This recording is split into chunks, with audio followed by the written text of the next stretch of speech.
The Apocalypse tells us that the end times beast empire is both 1, a beast out of the sea, and 2, a beast that was and is not. The term beast out of the sea points us to the book of Daniel, where we learn that beasts out of the sea are empires on the Mediterranean Sea. From the description in Apocalypse 13:1 that a beast out of the sea will arise, St. John is telling us that the last days will feature a new empire that arises on the Mediterranean Sea. Yet this new godless empire will be a beast that was and is not. Apocalypse 17:8, quote, "The beast which thou sawest was and is not, and shall come up," end quote. The beast was and is not, because it's a new version of the Roman Empire. The Roman Empire was the beast on the sea in St. John's day, the anti-Christian, European-centered empire on the Mediterranean Sea, which persecuted the church. But the Roman Empire beast eventually broke up and was supplanted by Christian Europe. The fact that St. John's description pertains to an empire on the Mediterranean Sea is further confirmed by the fact that St. John saw his vision on the island of Patmos, which is in the Mediterranean Sea, and he wrote the Apocalypse to the 7 churches of Asia, which were part of the Roman Empire on the Mediterranean Sea. The saga that St. John describes is clearly one which applies directly to Europe and to the area previously occupied by the Roman Empire. St. John sees that in the last days, pagan and anti-Christian Europe, which was originally characterized by the pagan Roman Empire, but then supplanted by Christian Europe, will return. It will return in the form of a new and updated Roman Empire. This new empire/beast will occupy essentially the same territory that the Roman Empire occupied. Daniel chapter 7 described the territory of the Roman Empire beast as 10 horns. In Apocalypse 13:1, the end times beast out of the sea is also said to have those 10 horns, precisely because it occupies the same general territory as the Roman Empire. Like the Roman Empire, it's a European empire on the Mediterranean Sea. This new European empire on the Mediterranean, the beast out of the sea that arises in the last days, is the European Union. We are also told that the end times beast out of the sea has 7 heads. We read in Apocalypse 17 that the 7 heads are 7 mountains, meaning Rome, and they are 7 kings. We are thus informed that the 7 heads are 7 kings of Rome. For large periods of Christian history, the popes, who ruled from Rome, were temporal kings of the papal states.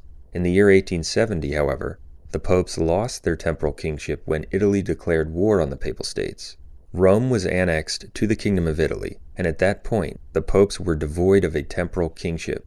However, on February 11, 1929, a brand new agreement was forged between Italy and the Holy See. It was called the Lateran Treaty. This agreement created the Vatican City-State, and it gave the claimants to the papacy an entirely new temporal kingship.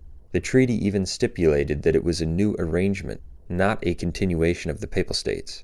Starting on February 11, 1929, there were thus brand new kings in Rome. It is therefore an indisputable fact of history that Pope Pius XI was the first in a new line of Roman kings. Pope Pius XII was the second king, Antipope John XXIII the third king, Paul VI the fourth king, John Paul I the fifth king, John Paul II the sixth king, and Benedict XVI the seventh king. Stunningly, Apocalypse 17:10 tells us that the beast out of the sea, the empire on the Mediterranean, comes into existence during the reign of the 6th king, when 5 of the kings are fallen. That would mean that the beast out of the sea, the new empire on the Mediterranean Sea in the last days, should be formed during the reign of John Paul II, the 6th king. And that is exactly what happened. The European Union, which we contend is the beast out of the sea, came into existence with the implementation of the Maastricht Treaty in 1993 during the reign of John Paul II, the 6th king, when 5 of the kings were fallen. The Apocalypse also tells us that one of the 7 kings is wounded, and his image is subsequently honored. That fits precisely with the wounding of John Paul II and the honor given to his image. That king who is wounded is also said to be the beast. The Apocalypse also tells us that the 7th king will reign for only a short time. Apocalypse 17:10, quote, "And when he is come, he must remain a short time," end quote. That would mean that Benedict XVI, if he was the 7th king, as we believe, should have had a short reign, and that is exactly what happened. His reign only lasted 7 years. Benedict XVI's stunning decision to renounce or resign his position, to end his reign prematurely, was also arguably a signal of the abruptness or shortness of his reign. It's also fascinating that Benedict XVI announced his resignation on February 11, 2013. February 11th was the date on which the Lateran Treaty was signed in 1929. So the first king, Pius XI, received his kingship on February 11th, and Benedict XVI, the last of the 7 kings, announces the end to his reign on February 11th. Moreover, just a few hours after Benedict XVI's shocking announcement on February 11th, 2013, that he would renounce his, quote, office, which dominated the headlines that day, lightning struck the top of St. Peter's Basilica twice in an obvious sign from God. Even mainstream media outlets were wondering what this lightning strike might mean. Well, in our video Why Lightning Struck the Vatican, which was published before Bergoglio's, quote, election, we stated our position that the lightning strikes were a signal that the period of the 7 kings is now over. The lightning at the top of St. Peter's Basilica on February 11th, 2013, captured for the whole world to see, just hours after Benedict XVI's stunning announcement, was, we stated, a signal that the period of the 7 kings, which began on a February 11th in 1929 with the signing of the Lateran Treaty, ended essentially on a February 11th of 2013 with the shocking resignation of the 7th and final king. And what has occurred since then constitutes a striking fulfillment of that point. So what about anti-Pope Francis, the new claimant to the papacy? Our material proves that Jorge Bergoglio, the man called Pope Francis, is a manifest heretic. He denies many Catholic teachings. He accepts false religions, celebrates Jewish holidays, holds that Protestants and schismatics are in the church, and much more. According to Catholic teaching, he's a heretic and he cannot be a valid pope, just as the previous Vatican II claimants to the papacy beginning with John the 23rd were not valid popes. But how does anti-Pope Francis fit in with the 7 kings? There are some very interesting points we need to consider. The beast, that is the empire on the Mediterranean Sea, is said to only have 7 heads. According to Apocalypse 17:11, the beast itself is the 8th king. There are a number of reasons why anti-Pope Francis is not the 8th king. There were only 7 kings, and the 8th king is the beast itself, that is to say the European Union, for the reasons I will explain. First, anti-Pope Francis, Jorge Bergoglio, is not only a heretic and an anti-pope, as Benedict XVI, John Paul II, etc. were, but he's also not even a validly ordained priest. Bergoglio was ordained in the new rite of ordination on December 13, 1969. He is the first and only one of the recent claimants to the papacy who was not ordained a priest in the traditional Catholic rite of ordination. He was, quote, ordained in Paul VI's new modernized, Protestantized rite, which rite is invalid for the very same reasons the Anglican rite of ordination was declared invalid by Pope Leo XIII in his 1896 bull Apostolicae Curae. We have a video on that topic. Benedict XVI, on the other hand, while he was a heretic and an anti-pope according to Catholic teaching, and he was not a bishop because he was made a bishop in the new modernized rite which is invalid, he was nevertheless a priest, having been ordained in 1951 in the traditional Catholic rite of ordination. So all of the 7 kings, beginning with the Lateran Treaty, were priests, but Jorge Bergoglio, anti-Pope Francis, is just a layman. He is the only recent claimant to have been ordained in the new modernist rite. He is therefore unique in that regard. Why is this significant to the matter of the 7 kings? It's crucial, because the Vatican city-state is, guess what, classified as a sacerdotal monarchical state.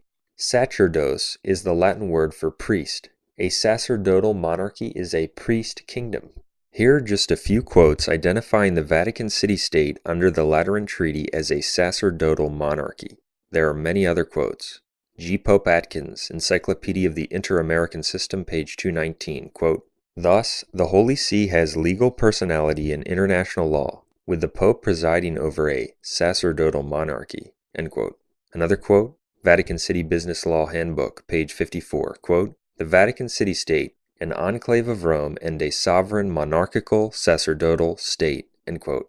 And these are not just after-the-fact interpretations. The Lateran Treaty itself speaks of an agreement concerning and with ecclesiastics, that is, priests and those in holy orders. Bergoglio is not a priest. He doesn't have valid orders. He is not and cannot be a king of the priest monarchy. That's why he's not the 8th king. And this truth becomes more interesting and strikingly more apparent when we consider not only what Bergoglio, anti-Pope Francis, is currently doing, but the fascinating parallels to the dissolution of the Great Red Dragon. Apocalypse 12:3 speaks of the Great Red Dragon. The Great Red Dragon was clearly the Soviet Union, the Red Communist Empire of Russia. Apocalypse 12 indicates that this Great Red Dragon comes on the scene immediately after the woman clothed with the sun and the sign of heaven. The event at Fatima was the woman clothed with the sun and the sign of heaven, and the great miracle of Fatima occurred on October 13, 1917.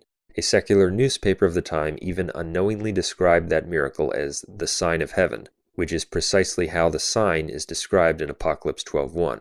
So just as the Great Red Dragon followed the woman clothed with the sun in the prophecy given to us in Apocalypse 12, in actual history the same thing occurred. The Russian Revolution, which eventually formed the Great Red Dragon or Empire, happened just weeks after the miracle of Fatima. The Great Red Dragon thus followed on the heels of the woman clothed with the sun. History indeed corresponds to prophecy. This is significant to our discussion for a number of reasons, but simply allow that a comparison can be made between the 7 heads of the beast and the Great Red Dragon. Now, the Great Red Dragon, the Communist Soviet Union, officially broke up and dissolved in essentially a 2-stage process in 1991. This is very interesting. The Soviet Union officially dissolved on December 8, 1991, and it was exactly 17 days later, on December 25, 1991, that Mikhail Gorbachev resigned his office as President of the Soviet Union and declared the office extinct. Let me repeat that. The resignation of the office, the evacuation of the office of President of the Great Red Dragon, occurred exactly 17 days after the announcement of the dissolution. Isn't it interesting that Benedict XVI, the last of the 7 kings, officially resigned his office on February 28, 2013, exactly 17 days after he announced the end of his reign on February 11, 2013? For it was on February 11th that he shocked the world, declaring that he would be dissolving or ending his reign, and he said that it would take effect, that is, that he would officially vacate his office, exactly 17 days later, on February 28th. The parallel is striking, and it's not just a coincidence. In both cases, the leader vacated the office exactly 17 days after the announcement. This is actually frightening for those who wrongly believe that the current sect in Rome, the Vatican II sect, represents the true Catholic Church, when it does not. It's a counter-church. They should be frightened because Gorbachev's resignation and evacuation of the office, 17 days after the announcement, also represented the extinction of the office. The office was declared extinct, and it would never exist again. Hence, if we carry the parallel forward, it would follow that when Benedict XVI resigned his office 17 days after the announcement, his position would not only be vacant, but extinct. The position he held, the office in which he sat, would never exist again. And the office we're talking about is not the papal office, not the office of St. Peter, for anti-Pope Benedict XVI, being a heretic, never sat in the true papal office. But the office we're talking about is the office of priest-king of the Vatican city-state. Benedict XVI's resignation and in fact renunciation of the office, 17 days after the announcement, meant that there would never be another priest-king of the Vatican city-state, just as there would never be another president of the Soviet Union. That's why lightning struck the Vatican twice. It was a signal that the office is now extinct, and what do we see? The next man in line, Jorge Bergoglio, is not even a priest. Since he's not a sacerdote, he does not and cannot sit in the office of priest-king of the sacerdotal monarchy. It's extinct. Instead, he's simply a lay leader. And this represents the final punishment, the new reality, the culmination of the apostasy, the ultimate mockery of the priesthood, the church, and the authority Christ established. And this new reality, that he is simply a lay leader of a new entity, is directly manifesting itself in the actions of this lay leader. Bergoglio, under the pretense of humility, openly shuns universal papal authority, and specifically all aspects of kingship. God allows Bergoglio to do this as an indication that he's not one of the kings, since he's not even a priest. Many commentators have noticed that Bergoglio has immediately embarked upon a revolutionary new style of leadership, a shocking desacralization of the office. But they don't realize what's really going on. Among other things, Bergoglio has refused to be crowned. He has rejected the papal throne, and he even eschews the elevated platform reserved for popes. Here's a news clip that was posted on YouTube. When it comes to small details, Pope Francis has already made some changes. His open attitude is obvious, but there are other things that may be overlooked by many. For example, the Pope has used this white chair instead of the traditional throne seat. In his other meetings with religious leaders and diplomats, Pope Francis used the simple white chair, which is usually reserved for weekly general audiences. Another point is that the chair is not elevated on a platform. Rather, it's kept at the same level and height as other seats. In fact, during his meeting with religious leaders, he used the same type of chair as the guests. Bergoglio's actions are a sign of the new reality, the new lay church, and that he is not one of the priest kings. In fact, a BBC report concerning Francis's actions shortly after his quote election contains an amazing and stunning confirmation of this point. After Bergoglio was quote elected, he rejected the red cape known as the mozzetta, which signifies a pope's hierarchical rank. The BBC reported that he did so in these words, quote, "No thank you, Monsignore," Francis is reported to have replied. "You put it on instead. Carnival time is over."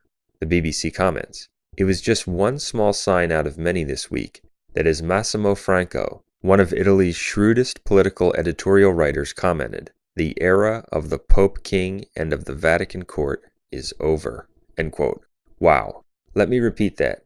The era of the Pope King and of the Vatican Court is over. What an amazing confirmation of the point we've been covering, and specifically of the point we mentioned in the video, Why Lightning Struck the Vatican, which was put out before Bergoglio's quote election. In that video, it is stated that we believe that Benedict XVI's decision to renounce the office on February 11th, in accordance with the lightning strike on the same day, signified the end of the period of the kings. And now we see even a mainstream secular media source, such as the BBC, admitting that the era of the Pope King or Priest King is over. The BBC report goes on to say, quote, "You only had to look at the shocked faces of many of the courtiers when they suddenly realized the significance of what had happened and understood that it really was over." End quote.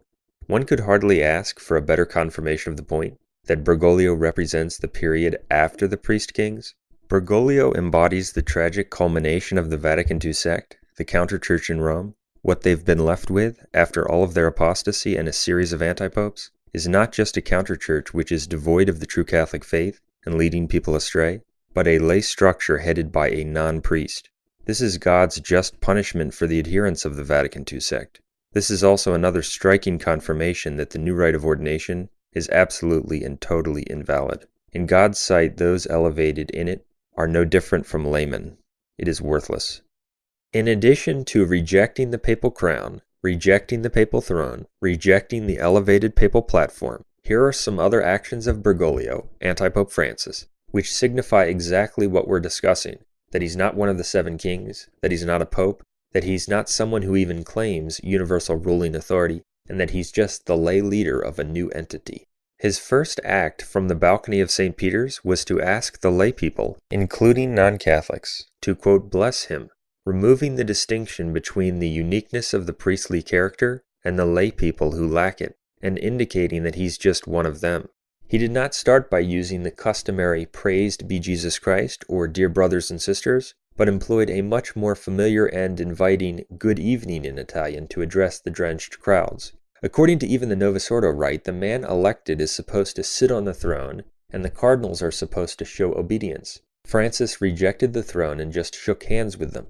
Quote, he accepted the congratulations of cardinals not seated on a traditional throne-like chair, but standing up and greeting them one by one. End quote. Francis has also chosen not to live in the papal apartment, but to live in a guest house instead. As mentioned earlier, Francis also rejected the red elbow-length cape known as the mozzetta, which signifies a pope's hierarchical rank. It was left hanging in the wardrobe of tears. To Vatican officials who offered him an elaborate gold pectoral cross to wear around the neck, he said he'd prefer to keep his very simple cross that he's worn as a bishop. Bergoglio anti-Pope Francis also doesn't travel in the car reserved for the Vatican head of state, but in regular cars with others. Quote, Francis shunned the official Vatican state car that had been prepared for him. Bergoglio also emphasizes that he's merely the Bishop of Rome, in the sense that he's just a local leader, rather than head of the universal church. According to Catholic teaching, a true Bishop of Rome has universal authority as successor of St. Peter, but Bergoglio's use and emphasis of the title Bishop of Rome implies that he's just a local leader rather than one possessing universal authority. Quote, "It was striking that in his initial appearances, he repeatedly referred to himself as the Bishop of Rome, rather than emphasizing his role as an authority figure in the universal church. As one, quote, Orthodox schismatic said, that's how we see him, as the Bishop of Rome. That the Pope repeatedly referred to himself that way is music to our ears," end quote. Bergoglio also celebrated his first official service in the Vatican's parish church, implying again that he's merely a local rather than a universal leader. Quote, "Notable that Francis sang first Mass in St. Anne, the Vatican's parish church, and gave a brief extemporaneous homily like a simple parish priest," end quote, John Allen Jr.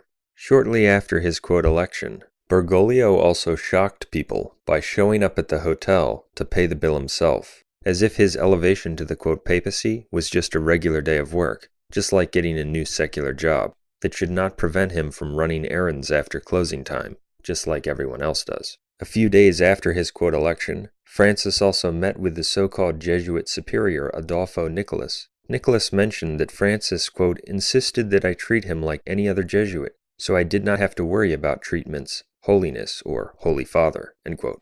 And there are many other examples. The point is that while everyone can see that what he's doing is new and strange, that it's revolutionary even for the Vatican II antipopes, most attribute it to his pretension to humility, when in fact it's God's way of manifesting that he's not even a priest, he's not the Pope, and he's not one of the kings. He's the leader of the new lay reality. In fact, if we elaborate on the analogy between the demise of the Great Red Dragon and the demise of the Seven Kings, it's somewhat interesting to note that the system which replaced the Great Red Dragon in Russia itself, following the dissolution of the Soviet Union, was called the Commonwealth of Independent States, or the CIS. The official establishment of the CIS is considered to be December 21, 1991, when 11 former Soviet republics officially came together in the CIS. This new leadership of the CIS, representing the new system, was formed on December 21, 1991, exactly 13 days after the Soviet Union dissolved on December 8, 1991, and 13 days after the creation agreement for the CIS was formed. So, 13 days after the announcement of the dissolution of the Great Red Dragon, a new system in Russia had its new leadership. Isn't it interesting that Benedict XVI, the last of the 7 priest kings, officially left office in the evening of February 28, 2013, and exactly 13 days later, on March 13, 2013, the new system in Rome, a non-priest king system, elected its new leader Jorge Bergoglio, a layman posing as a priest. I don't think that's just a coincidence either. It's another signal that just as the Great Red Dragon dissolved and a new system replaced it in Russia 13 days later, the position of priest king in Rome also dissolved, and a new system with a new leader, a layman, replaced it 13 days later. And it's fascinating to consider how this fits with the prophecy of the beast, the empire, the secular authority, itself being the 8th king. In Apocalypse 17:3, St. John gives us a description of the beast, the empire on the Mediterranean, as a woman sitting on a beast, adorned with precious stones and pearls, etc. His description fits precisely with the woman Europa in Greek mythology, a figure depicted even before the time of Christ as sitting on a beast and adorned with pearls, etc. Europa is the name from which we get Europe. The stunning correspondence between St. John's description of the woman on the beast and Europa, the woman from Greek mythology, clearly indicates that the European Union is the beast out of the sea. Or, to speak more precisely, Europe itself is the beast, in its political and religious dimensions. St. John is telling the story of Europe in its secular, political dimension and in its religious one. Now, consider that one aspect of the distinction between the beast and the 7 heads, which are said to be attached to the beast, is that the beast, the empire, when distinguished from the 7 kings or heads, represents primarily the political aspect of Europa, the woman. The 7 heads in Rome, on the other hand, the 7 Roman kings, represent primarily the spiritual or priestly leadership of Europa, as well as the spiritual transformation that occurs in Europa as a result of their actions. There are thus 2 facets to Europa, the woman on the beast, just as there are 2 facets to other empires or societies. There is a political aspect and a religious one. That's why, by the way, the mark of the beast which Europa gives to its inhabitants has two components. There is a physical mark on the currency, without which no one can buy or sell, and a spiritual mark on the hand or head, the new sacramental system in Europa given by the priest kings. This physical mark has been fulfilled in the euro, the currency of the European Union. The mark of the empire, the map of the Union, that is the beast, is on all of the coins and the cash of the European Union, and no one can buy or sell without it. That is the fulfillment of the prophecy in Apocalypse 13:17 about how no one can buy or sell without the mark of the beast. In fact, in the year 2013, the European Union did something which strikingly confirmed this point, a point we originally published in 2010. In 2013, the EU decided to add the image of Europa, the woman riding on the beast, directly to its banknotes. Here are two videos put out by the European Union concerning the addition of the image of Europa to the banknotes.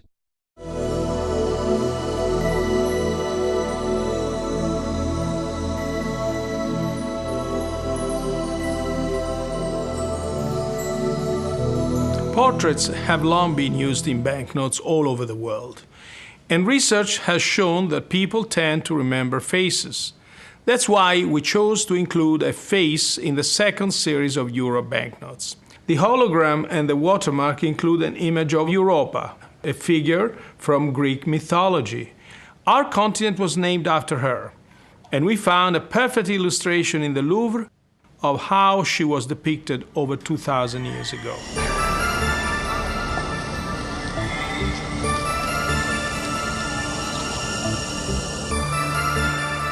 Ce vase est un cratère qui servait au mélange du vin et de l'eau. Au centre de l'image et au premier plan se trouvent les deux protagonistes. Donc à gauche, cette jeune femme, donc bouclée, parée de bijoux, donc un collier, des bracelets, vêtue d'un vêtement finement plissé. Et devant elle, donc un taureau d'une blancheur éclatante, nous disent les textes, et qui semble s'incliner devant elle dans un geste de révérence. Il s'agit bien donc d'Europe et de Zeus métamorphosé en taureau.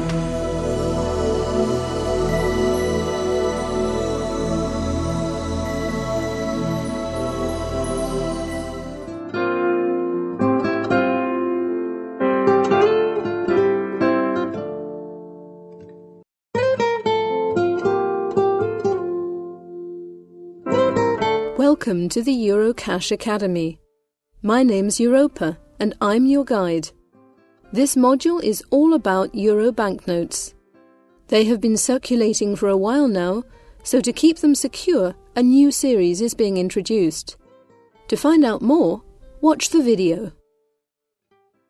So, the European Union's banknotes, which already had the mark of the beast/empire, will now include an image of Europa herself, the woman who sits on the beast. That corresponds precisely to what St. John saw, the woman sitting on the beast. This is an obvious indication that, just as we pointed out, the European Union is the beast out of the sea, the beast which St. John saw. This beast has its mark, that is, the map of the empire, and now the woman Europa, who represents the empire, on its currency. It's also interesting that the image of Europa is called a water mark. Now, the reference to the mark of the beast on the hand or head is clearly a reference to a spiritual mark. It echoes statements in Deuteronomy and Exodus, in which marks or signs on the hand and head denote spiritual signs or marks. Read Exodus 13:16 and Deuteronomy 11:18 about the spiritual marks or signs on one's hand and between one's eyes, that is, on the forehead. The mark on the hand and head is not a physical mark. In fact, the description of a spiritual character or emblem on the hand or head corresponds to a sacramental character in Catholic sacramental theology. Catholic theology teaches that souls are marked or signed in baptism, confirmation, and holy orders. By its reference to a spiritual mark associated with the hand or head, the Apocalypse is indicating that this spiritual mark is part of a new false sacramental system imposed by the spiritual authority in Europa, the evil antipopes leading the counter-church in Rome. These evil kings, particularly the antipopes of the Vatican II sect, institute a new sacramental system in Europa which replaces the traditional sacramental system. As the heads of the churchgoers are marked in certain sacraments, such as baptism, the hands of the priests are anointed in ordination rites. The reference to the new mark on the head is thus a general description of how lay people are submitting to the new sacramental system of the beast, and the mark on the hand, evoking images of priestly ordination and the anointing of the hands, concerns a general description of how members of the clergy are submitting to new ordination rites and thus the sacramental system of the beast. Hence, the beast, Europa, imposes its mark both on its currency and on people's hands and heads. It has a political entity impose the mark on the currency, without which no one can buy or sell, and it has its religious leader, the kings in Rome, the anti-popes of the Vatican II sect, impose the spiritual mark on people's hands and head. It's also interesting that in Mark 12:14 and following, when Jesus is asked about the mark or image on the coin of Caesar, which was the mark on the coins of the empire, he responds by making a distinction between a physical mark or image on the coins and the currency, and the spiritual mark or image on people's souls. I believe that's another indication that the mark of the beast has a twofold aspect or two components. There is the image or mark on the coins and the currency, imposed by the secular authority, the modern-day Caesar, which represents the secular authority's power, and there is the spiritual image or mark on the souls of men, which results from submitting to the new religious system of the empire. It should also be noted that the Apocalypse does not say that those who buy or sell with the mark of the beast go to hell, but rather that those who receive the mark on the hand or head, the spiritual mark, go to hell. See, for example, Apocalypse 14:9, 14:11, 20 verse 4, etc. That also corresponds to Jesus' teaching in Mark 12, in which he says that it's not wrong to use the image of Caesar on the coin, as long as you keep the image on your soul for God. The Apocalypse also says that those who worship the image of the beast go to hell. It says that this is the image of one of the kings who is wounded. That worship of the image of the beast, the one who is wounded, which brings damnation, also finds its fulfillment with Europa's spiritual authority, in particular, the final two evil kings in Rome, as we will see. Furthermore, the reference to a spiritual mark on the hand and head does not mean that everyone who has ever received an alleged sacrament in the new sacramental system in Europa is forever branded by the mark of the beast. Rather, it is a general description of how people are obstinately submitting to Europa's new invalid spiritual authority, the anti-popes, the evil kings in Rome, and the new church and sacramental system they have imposed. For example, the new form of Mass, which is Protestantized and invalid. Thus, both the political and religious aspects are involved in Europa's story, the story which St. John tells. It's interesting that Europa was a figure from pre-Christian Greek mythology. That is, she was depicted before the birth of Christ. Europa, therefore, was obviously not Christ's bride before he came. She was a pagan woman who represented the pagan peoples of Europe. But then Christ came and Europa began to convert, and the Roman Empire beast persecuted her. Europa cast off her paganism and became Christ's bride. In time, the church triumphed and overtook the empire. As a result, the Roman Empire dissolved and became a Christian one. Europa, who had been a pagan woman sitting on a pagan beast, was now a Christian territory and a Christian Europe. That's why the beast was, but is not. In the last days, however, the beast is returning in a new form. Europa is casting off Christ and returning to paganism and anti-Christian ways. And this demonic spiritual transformation of Europa has revealed itself not only in the shocking godlessness of modern-day Europe and the indescribable evils emanating from post-Vatican II Rome, but in an entirely new political union, a new empire, a new beast that makes no mention of God in its constitution and endorses and imposes many other evils. Apocalypse 17:12-13 also tells us that the 10 horns in the beast receive power as kings 1 hour with the beast, but that they deliver their power to the beast.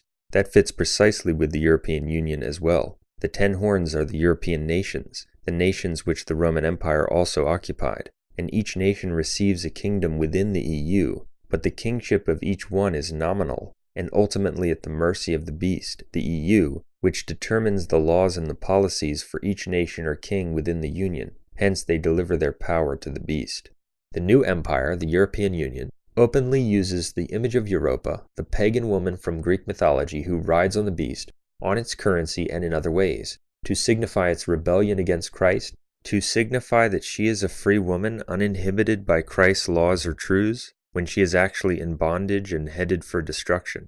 The European Union's open use of the image of Europa, the woman St. John describes, is an unwitting confirmation both of its Antichrist return to paganism and its stunning fulfillment of apocalyptic prophecy about the woman on the beast. Now, the religious transformation of Europa was largely the result of the inaction and the action of the 7 kings in Rome. The first 2 kings, Popes Pius XI and XII, were validly elected popes, but they enabled the transformation to begin in Europe because, among other things, they did not promptly consecrate Russia to the Immaculate Heart of Mary, as requested by Our Lady of Fatima. Pius XII did consecrate Russia in 1952, which fulfilled Our Lady's prophecy that it would eventually be done, but it was late, just as our Lord said it would be in 1931, quote, "Like the King of France, they will repent and do it, but it will be late," end quote. Pius XII consecrated Russia in 1952. After Russia had already spread its errors, certain nations were annihilated, that is, wiped off the map by the Soviet Union, and it granted only a certain period of peace. This period of peace manifested itself in the dissolution of the Soviet Union on December 8, 1991, the Feast of the Immaculate Conception, and the vacating of the office of President on December 25, 1991, Christmas. That's covered in detail in our article, The Whole Truth About the Consecration and Conversion of Russia. All of the objections and misconceptions people have on this topic are answered as well. It's also not just a coincidence that the famous vision of Tui, in which Our Lady appeared once again to Sister Lucia in 1929 to renew the request for the consecration of Russia, occurred on June 13, 1929. Why did Our Lady come back in the year 1929 to renew the request for the consecration, 12 years after Fatima? Well, 1929, as we've covered, was the year the Lateran Treaty was signed. It was signed on February 11th of that year, and it was ratified by Italy on June 7th, 1929, just a few days before the famous vision at Tui. So Our Lady's appearance at Tui in 1929, during which she said the moment has come for the consecration, was just a few days after the Lateran Treaty was ratified by Italy. She came precisely at that time because the end times kingdom, the new kingdom in Rome, formed from the Lateran Treaty, which would ultimately result in the total transformation of Europe, the creation of a counter-church, a new godless empire, and the apocalyptic apostasy, was beginning to take shape. And the reason the Apocalypse is so concerned with what's happening in Rome and with the spiritual leadership there is because the Catholic faith is the only true faith, and throughout history Rome was the spiritual center of the one church Christ founded upon St. Peter. The last 5 kings, Antipope John XXIII through Antipope Benedict XVI, were heretical impostors, non-Catholic antipopes, and ministers of pure evil. They brought about the full-scale transformation of Europa by teaching and implementing a completely new heretical and apostate false religion, which became the Vatican II counterchurch. This spiritually devastated Europe and the world, and reduced the true Catholic Church to a faithful remnant, as our Lord prophesied in Luke 18:8.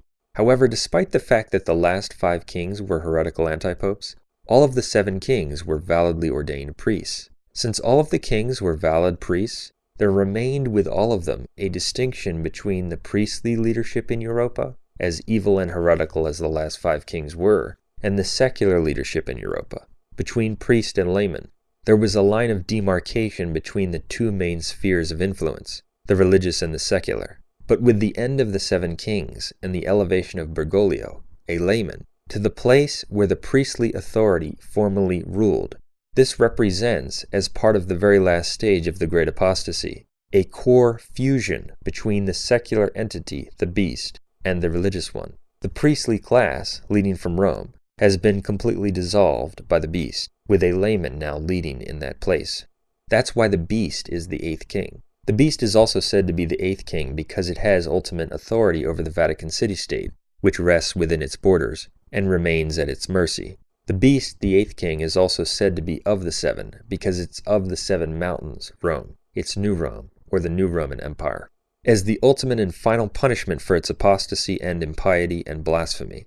The Vatican II counterchurch, the impostor religious entity in Rome, has now had its priestly status completely revoked and its office extinguished. It has become one with the secular beast, completely fused therein, for its leader is a layman who is not of the priestly class. Its rejection of Christ and his church has culminated in the complete dissolution of the priestly leadership in the Vatican which throughout history was the center of the Church of Christ and the papacy which Christ established in St. Peter. Some might also ask, does the woman on the beast, the great harlot, only signify Europa, that is, the European continent and its apostasy from Christ, or does it describe the Vatican II sect, the false ecclesiastical structure, the counterchurch falsely posing as the Catholic Church, the false bride of Christ in the last days? The answer is that it describes both. When the Apocalypse speaks specifically of Babylon, as it does in chapters 17 and 18, it is referring to the city of Rome, as proven by 1 Peter 5:13, in which St. Peter, writing from the city of Rome, calls it Babylon. In the last days, this city, Babylon or Rome, where the authority of the true church normally resides, is overtaken by antipopes, and makes all the nations drink of the wine of her fornication or apostasy from Christ. That is to say, all of the nations of the worldwide church are following the spiritual leadership of Rome/Babylon. That's why Apocalypse 17:1 says that the harlot sits upon many waters, which Apocalypse 17:15 defines as peoples, nations, and tongues. Thus, when the city of Rome/Babylon falls into apostasy and becomes a whore, after its spiritual leadership is usurped by heretical Vatican II antipopes, Rome/Babylon leads other nations into the same whoredom. Hence, Babylon describes the city of Rome in particular, and by extension, all in the world who have followed the city of Rome's apostasy and spiritual fornication, the Vatican II counterchurch everywhere it exists. That the great harlot refers to the worldwide Vatican II counterchurch, following the city of Rome's end-times apostasy, is clear from many verses. Apocalypse 17:4 says that the woman is clothed in purple and scarlet. Bishops wear purple, cardinals wear scarlet. Apocalypse 17:6 says the woman is drunk with the blood of the saints and martyrs. The Vatican II Church has mocked the saints and martyrs by its false ecumenism and interreligious apostasy. The woman has a golden cup in her hand, which is an instrument of her impiety. Apocalypse 17:4. This is a reference to the chalices used in Catholic masses, which have been replaced and perverted by the harlot in the Vatican II apostasy. The woman's fornication or apostasy has a particular connection with wine, the wine of her whoredom. Apocalypse 17:1-2. Also 14:8 and 18:3. And it was the wine portion of the words of consecration which were changed after Vatican II, rendering the new services invalid and in fact idolatrous. The woman is called a mother in Apocalypse 17:5. The harlot's assumption of that title or position is a mockery of the true church, which is considered the mother of all the faithful.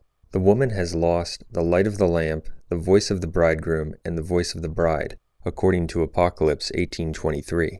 These are references to the loss of the sanctuary lamp and the real presence of the Eucharist in Vatican II churches, as well as the loss of Christ's voice or teaching and the teaching of the bride, the Catholic Church, in Vatican II churches. And there's more. The woman on the beast, the great harlot, is the worldwide counterchurch following Rome in the last days. See our article on this point. The true church still exists, but it has been reduced to a remnant, just as Jesus prophesied in Luke 18:8. And the fact that all of these prophecies concern the transformation of Rome in the last days actually proves rather than disproves the authenticity of the Catholic faith. It shows that the Catholic Church is the bride of Christ, the only true church, and that the whore is a counterfeit of the true church. The whore of Babylon is not the Catholic Church, as the Protestants wrongly say. It is actually the end-times counter-Catholic Church, the Vatican II sect, the false bride, which wraps itself in the colors and externals of the true church, but is a separate and illegitimate entity. All of this also fits precisely with the statement in Apocalypse 17:16, that the 10 horns in the beast shall hate the harlot, and shall make her desolate. Normally one wouldn't expect the horns of the beast to hate the harlot who sits on top of the beast. One would think that the horns of the beast would be united with their beast and the woman on top of it. However, the description we are given once again corresponds to the fact that the European Union is the beast. The 10 horns, as we covered, are the European nations or territories that constitute the EU. The European nations, the governments, the media outlets, etc., hate the Vatican II Roman harlot. They love to expose her sex scandals, to mock her failings, and they even attempt to divest her of her property and bankrupt her through lawsuits, etc. The nations or horns of the beast thus attempt to make her desolate and naked, exactly as the scripture says. The 10 horns hate the Vatican II sect, the harlot, because even though it's an apostate sect and it's not truly Catholic, by the very fact that it claims to be the Catholic Church, it stands as a conviction to their godlessness their liberalism, and their evil ways. Hence they desire to destroy and remove and extirpate any vestiges of Catholicism from the earth. And this is God's way of punishing the harlot. The 10 horns also make the harlot desolate by their promotion of abortion, homosexuality, gay marriage, contraception, etc. Europe's promotion of these evils renders the churches allied with the harlot even more liberal, lifeless, and desolate. Now, while the woman on the beast does represent the Vatican II sect centered in Rome, especially in the context where Babylon is mentioned, it also represents Europa, the European peoples who together have cast off Christ and become a pagan harlot once again. The two go together precisely because the center of Europa's spiritual identity, the reason Europa has transformed, is found in Rome. Rome's transformation is Europa's transformation.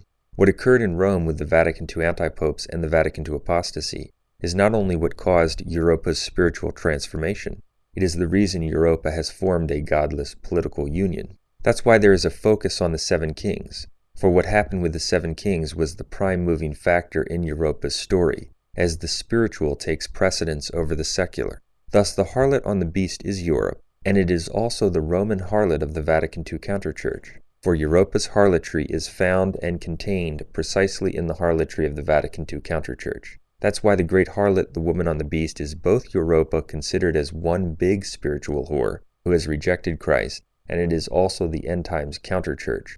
But when the Apocalypse prophesies the specific and physical destruction of Babylon itself, it is prophesying the physical destruction of the city of Rome, which punishment represents the judgment on Europa and the worldwide structure that has followed Babylon's whoredom. It's also quite interesting to consider the chronological and sequential accuracy with which the Apocalypse has prophesied the major entities that have appeared in history during this period. The Apocalypse tells us that people will see the woman clothed with the sun, Fatima, and then the great red dragon right afterwards. As stated earlier, the Communist Soviet Empire was the great red dragon. The initial formation of the great red dragon was in the year 1917, and it lasted until 1991. The chapter of the Apocalypse which immediately follows the mention of the great red dragon is chapter 13. It begins with St. John's vision of a beast coming up out of the sea, the European Union, which also has 7 heads, just as the great red dragon did. The Apocalypse is thus telling us that the great red dragon, which dissolved in 1991, will be morphing into and replaced on the world stage, not simply in Russia, by another empire, by a beast out of the sea, the empire on the Mediterranean. And what do we see in actual history after 1991? In the next 2 years, in 1992 to 1993, as if the Apocalypse is reading like a history book, we see the formation of the European Union, the new empire. And this empire is considered by many observers to be the reincarnation of the former Soviet Union, the new unified monster state. Mr. Farage has the floor. Years ago, Mrs. Thatcher recognised the truth behind the European project. She saw that it was about taking away democracy from nation-states and handing that power to largely unaccountable people. And how ironic to see the Russian Prime Minister, Dmitry Medvedev, compare your actions and say, I can only compare it to some of the decisions taken by the Soviet authorities. And then we have a new German proposal that says that actually what we ought to do is confiscate some of the value of people's properties in the southern Mediterranean Eurozone states. This European Union is the new communism. It is power without limits. The Apocalypse also tells us that the 7 heads of the beast are attached to both the great red dragon and the beast out of the sea. The reason the 7 heads, or Roman kings, are attached to both the great red dragon and the beast out of the sea is that the period of the 7 kings extends through, or touches, both the reign of the great red dragon and the reign of the beast out of the sea. In fact, it's very interesting to note that while the communist revolution overtook Russia in 1917, providing an initial formation to what would become the Soviet Empire, the USSR, the full union of Soviet republics, is recognized as having occurred in the year 1922. 1922 is the same year that Pius XI, who would eventually become the first of the 7 kings, was elected Pope. So the very same year that the Great Red Dragon presents itself as the USSR, the man who would eventually become the first of the 7 Roman kings is elected Pope and becomes prominent on the world stage. And the Apocalypse tells us that the 7 Roman kings, or heads, are attached to the Great Red Dragon. Thus, one can see how the appearance in history of these events and individuals matches precisely the sequence we are given in the Apocalypse. The 7 kings are also said to be attached to both the great red dragon and the beast out of the sea, because the 7 kings in Rome, by their inaction and by their action, enabled the great red dragon to rise and the godless European Union to form. And the 2 kings who reign while the beast out of the sea exists, John Paul II and Benedict XVI, were the Antichrist and the false prophet respectively, and they fulfill all of the prophecies, basically line by line, concerning the head or king of the beast who is wounded and the other beast who causes people to worship the image of the king or head who is wounded.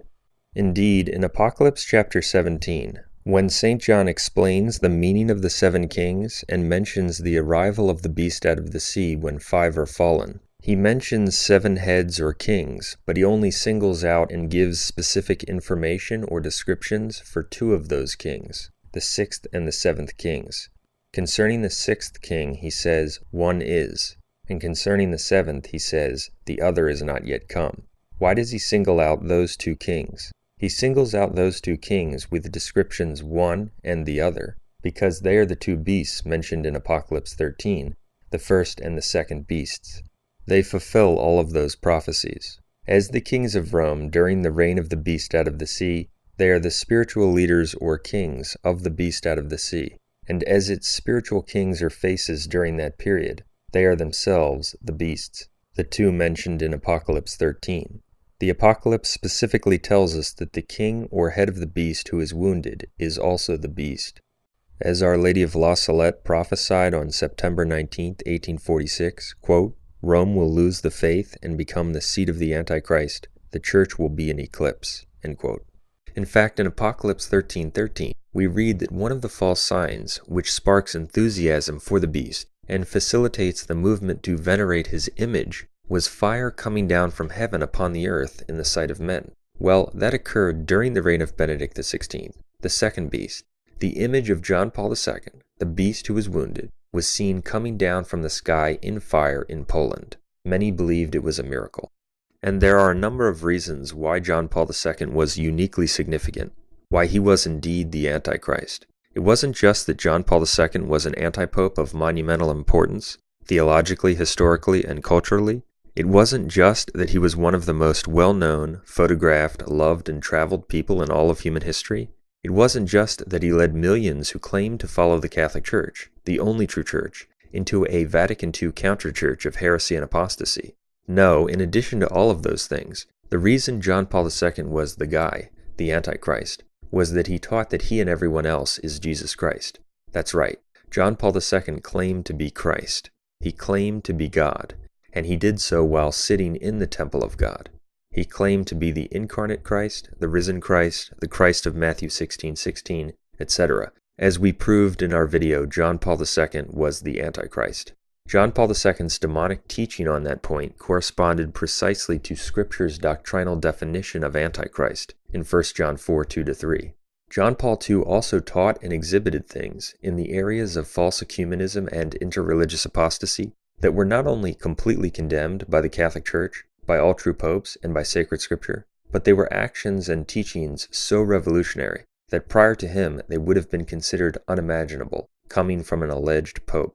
Yet once he did them, once he broke down the barrier and did what had been unthinkable, similar activity became acceptable all over the Vatican II counterchurch.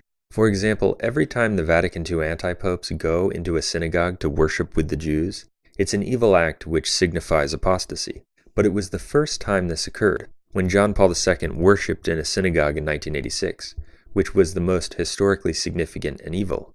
In the same way, while all of the interreligious prayer meetings held by the antipopes with false religions in Assisi, Italy, were extremely evil, and they all manifested apostasy, it was the first meeting in 1986 which was the most historically significant, simply because it was the most revolutionary.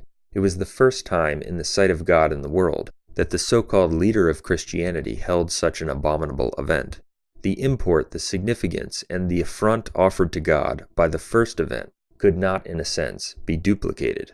There were also literally thousands of false signs and wonders, usually associated with modern-day false apparitions, which were instrumental in spreading fervent devotion to John Paul II. These false apparitions and false signs were consistent with the description in 2 Thessalonians 2:9 of the false signs and wonders that accompany the reign of the Antichrist and the acceptance of the great apostasy. To give just one example of a false sign that accompanied the reign of John Paul II, the Antichrist, the false apparitions of Medjugorje began occurring in June of 1981, only weeks after the assassination attempt against John Paul II. The two events were clearly related. The shooting of John Paul II was an event that plays an important role in Apocalypse 13. It was the wounding of the head of the beast, who is himself also the beast. On the heels of the assassination attempt against John Paul II, false apparitions such as Medjugorje were intended to promote the lie that John Paul II was the one whom evil forces were trying to eliminate, that he was holy, special, and to be followed.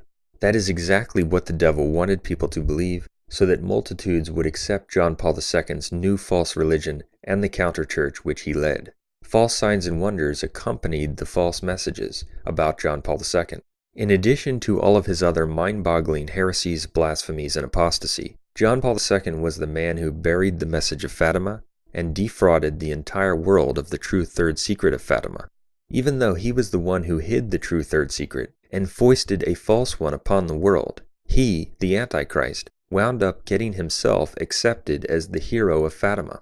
John Paul II also taught universal salvation, denied that heaven, hell, and purgatory are places, agreed with the Lutherans on justification, praised the social justice and planning, in other words, abortions, of communist China, partook in the ceremonies of demonic religions, and much more.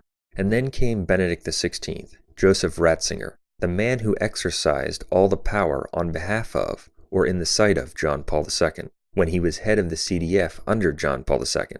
Exactly as it says in Apocalypse 13:12. It says that the second beast exercised power in the sight of, or on behalf of, the first beast, whose wound was healed, and that this second beast, who exercised all the power in the sight of the first beast, causes people to worship the image of the first beast, whose wound was healed. Apocalypse 13:11 also says that this second beast comes out of the earth. Benedict XVI's name, Ratzinger or Rat, signifies beast out of the earth in almost all major languages. For in the book of Genesis, the Bible itself defines that beasts of the earth are the land creatures, and there is no better description of a land creature, a beast of the earth who comes out of the earth, than a rat. And the names of biblical figures frequently signify their role or character. The beast out of the earth is the one who causes people to worship the image of the first beast, whose wound was healed. Benedict XVI's name in Greek, Benedictos, also equals exactly 666, just as it says in Apocalypse 13 concerning the number of the name of the beast. By, quote, beatifying John Paul II, and officially declaring him, quote, blessed, Benedict XVI officially approved the worship/veneration of John Paul II's image. And what's so fascinating is that the word here in Greek in Apocalypse 13:12, which is sometimes translated worship or adore, as in the second beast causes people to worship or adore the first beast, whose deadly wound was healed, that word in Greek is proskuneo. That word is the very same word used by the Catholic Church at the Second Council of Nicaea to describe the veneration of the blessed and the saints. Proskuneo can mean adoration in the sense of latria, but it can also mean simply veneration, in the sense of the honor given to the blessed and the saints. Indeed, in its dogmatic teaching, the Church uses proskuneo to describe the veneration of the blessed and the saints. In addition, the Greek word for the image of the beast being venerated is eikon. It's the word from which we get icon or image. When we are given the word for the veneration of the blessed and the saints, as well as a description of image/icon veneration, there is an obvious reference to the Church's traditional veneration of the blessed and the saints being perverted in a demonic way by giving this veneration to a devilish figure, a man who claimed to be Jesus Christ, was wounded, was a king of Rome, was the false hero of Fatima, an emperor figure, etc. Benedict XVI's, quote, beatification of John Paul II clearly fulfilled what is written here. This is very interesting. It says that the second beast gives life to the image of the beast. The word for life here in Greek is pneuma, which means breath or animation or spirit. Now, St. John obviously lived before the invention of television or video technology. He had no idea what video footage and television images were. Therefore, if he had a vision of John Paul II, the beast who was wounded, having his image/icon venerated by the second beast, during a ceremony which also featured video footage or televised images of John Paul II moving and speaking, how would St. John describe it? He would describe it as the image or icon of John Paul II appearing to be alive, as being animated, as having life. He would describe video footage as an image with life, an image that even speaks. And in fact, the very next words of Apocalypse 13:15 say, quote, "and that the image of the beast should speak," end quote. St. John's description of an image having life, and even speaking, fits precisely with a vision of video footage, for St. John would hear sounds coming from the television screen and the animated image. And guess what? At the, quote, beatification ceremony of John Paul II, ABC News reported that not only were posters honoring John Paul II's life put up all over Rome, but large television screens showing images of John Paul II were erected along the Roman street that leads to St. Peter's Basilica. The BBC also reported that there was a giant video screen at the, quote, beatification. Quote, St. Peter's Square was transformed for the occasion with a giant video screen showing John Paul II's life story and a massive photograph hung from the white colonnades, end quote. John Paul II was also, quote, beatified on May 1st, the feast of the beast for Satanists. Thus, the statement in Apocalypse 13:15 that the second beast gave life to the image of the beast, so that the image of the beast should even speak, fits precisely with the, quote, beatification of John Paul II and the video of his icon speaking, moving, having life, which was a feature of the beatification ceremony dedicated to his worship. John Paul II's, quote, beatification was the fulfillment of Apocalypse 13:15.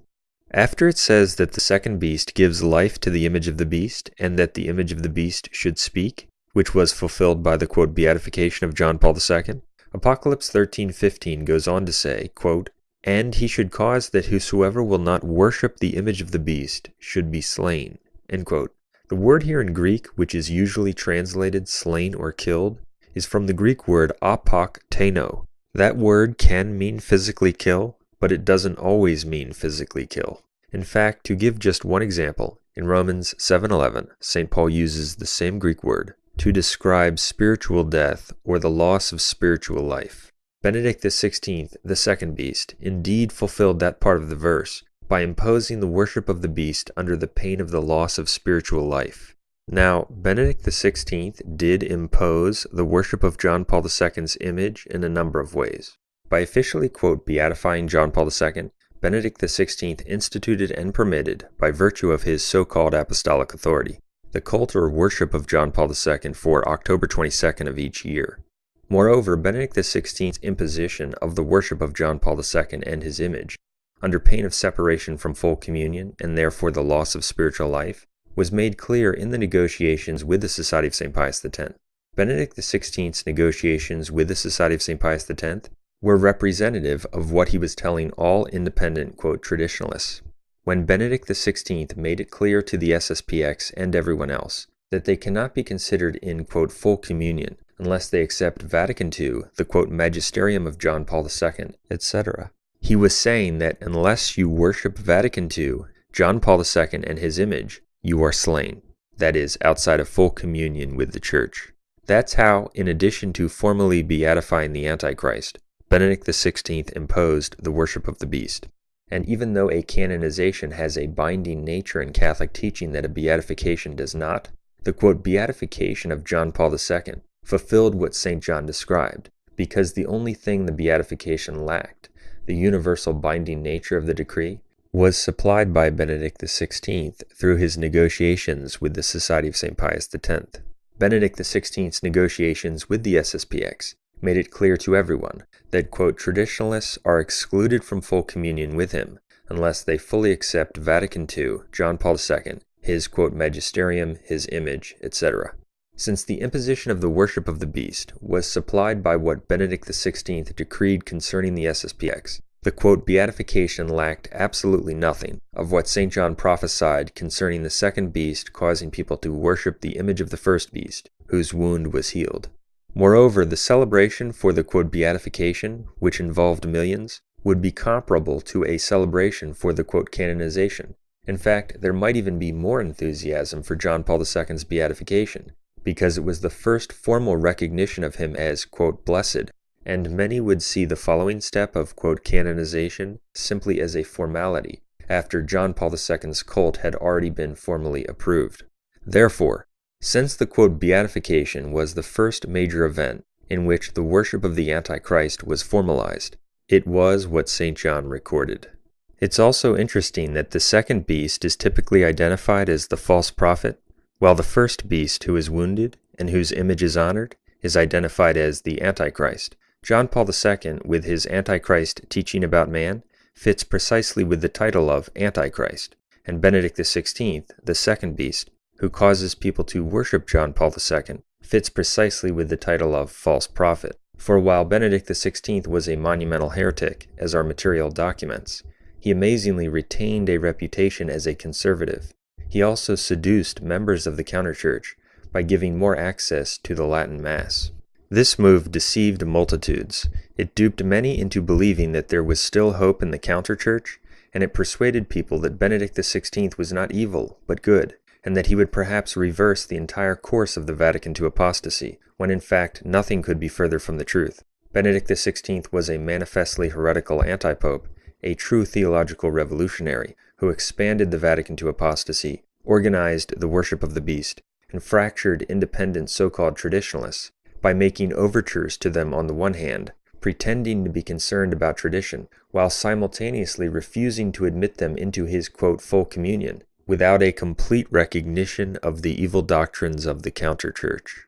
And the reason that what we've covered here, concerning John Paul II as the first beast, and Benedict XVI as the second beast who causes people to honor his image, fits so precisely with the text of Apocalypse 13, and no other attempted explanation would even come close to matching the accuracy with which this corresponds to the text, is because this is the fulfillment.